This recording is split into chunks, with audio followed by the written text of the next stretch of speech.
गीत गोविंद महाकाव्य लिखने वाले श्री जयदेव महाप्रभु, बंगाल का उनका जन्म।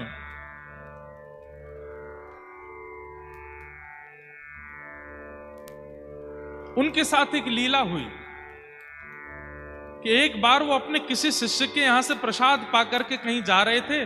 खूब सारा धन धान्य सोना चांदी उनके पास था।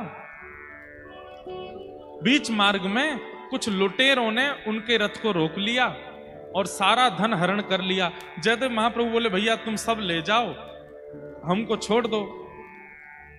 तो डाकुओं ने सोचा कि इसने हमारा मुंह देख लिया है, हमारा रूप पहचान लिया है, ये राजा को जाकर के हमारे बारे में बता देंगे, हमारी मृत्यु हो जाएगी, हम पकड़े जाएंगे। तो उन डाकुओं ने क्या किया, महाप्रभु जी को पकड़ के आधी रात में दोनों हाथ और पैर काट दिए जयदेव महाप्रभु के, और उनके बचे हुए शरीर को एक कुआं में फेंक करके रथ लेकर के चले गए।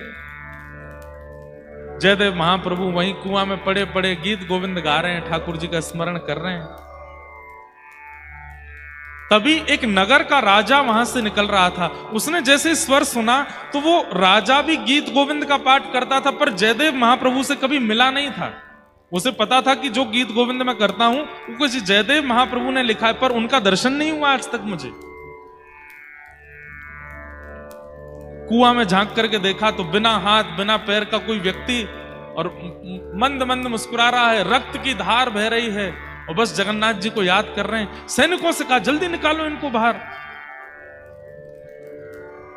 जयदेव महाप्रभु को बाहर निकाला, पूछा आप कौन हैं?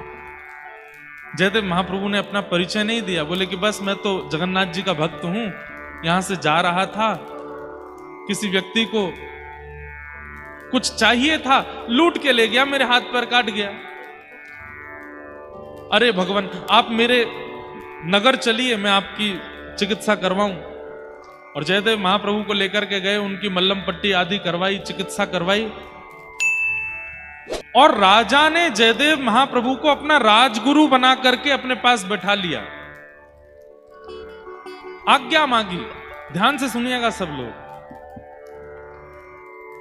एक दिन जयदेव महाप्रभु से आज्ञा मांगी कि हे महाप्रभु जी, आप मुझे आज्ञा कीजिए कि मैं एक नियम धारण करना चाहता हूं। जयदेव महाप्रभु ने कहा, एक ही नियम धारण कर लीजिए। बोले क्या?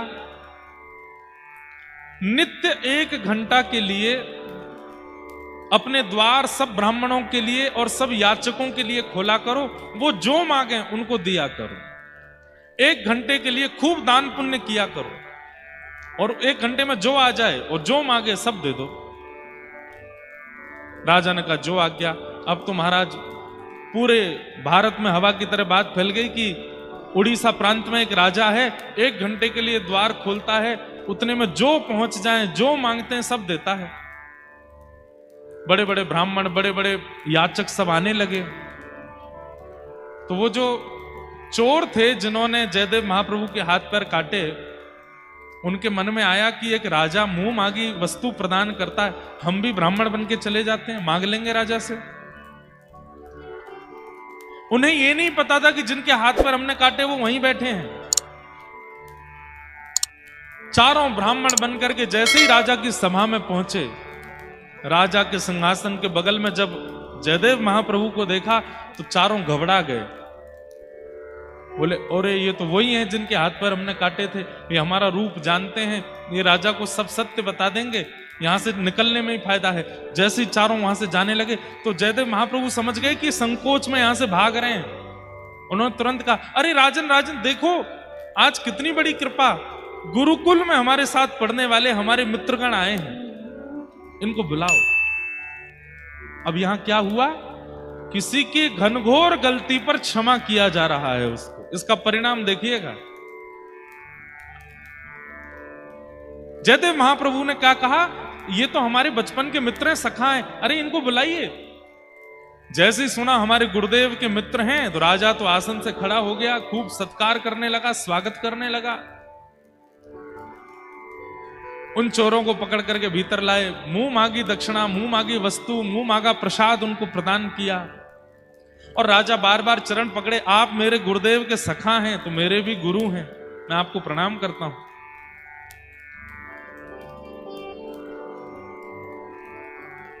डाकू चोर सब सोचने लगे, बोले कि ये जयदेव महाप्रभु, इनके हमने हाथ पैर काट दिए और ये हमारा इतना सम्मान करवा रहे हैं।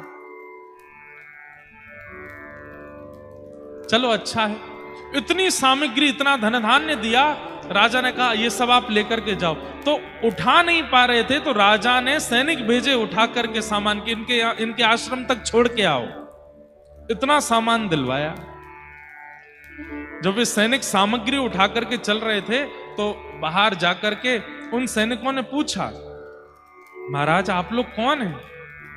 हमारे यहाँ इतने बड़े बड़े ब्राह्मण आते हैं, इतने बड़े बड़े याचक आते हैं, पर इतना सम्मान, इतनी सामग्री, इतना धन धान्य आज तक किसी को नहीं दिया गया। ये हमारे राजगुरु जो हैं, जिनके हाथ पैर नहीं हैं, इन्हें आप बचपन से जानते हैं, इनके हाथ पैर कैसे कट गए, जरा इसके बारे में आपको पता है? तो वो चारों चोर क्या बोलते हैं, देखो आज वो राजगुरु बना बैठा है, लेकिन सच्चाई हमसे पूछो। बोले क्या सच्चाई? बोले जब हम बचपन में गुरुकुल में पढ़ते थे तो हमारे गुरुजी के सोने के पात्र इसने चोरी कर लिए थे। झूठ बोलने लगे। और जब इसने सोने के पात्र चोरी किए तो गुरुदेव को जब पता चला तो गुरुदेव ने हमको आज्ञा करके कहा, वन में ले जाओ, ले जाकर के इसका सर धड़ से अलग कर दो, गुरुद्रोही है, गुरु के यहां चोरी करता है। हम इसको वन में लेकर के गए, पर हमको इस पर दया आ गई, हमने इसका गला तो नहीं काटा पर हाथ पैर काट दिए, इसको छोड़ दिया। जैसे ही उन चोरों ने झूठ बोला, इतना बड़ा जघन्य अपराध किया, उसी समय पृथ्वी बीच से फट गई और वो चारों पृथ्वी में समा गए। प्रकृति ने उनको नष्ट कर दिया। ये क्षमा का स्वरूप है।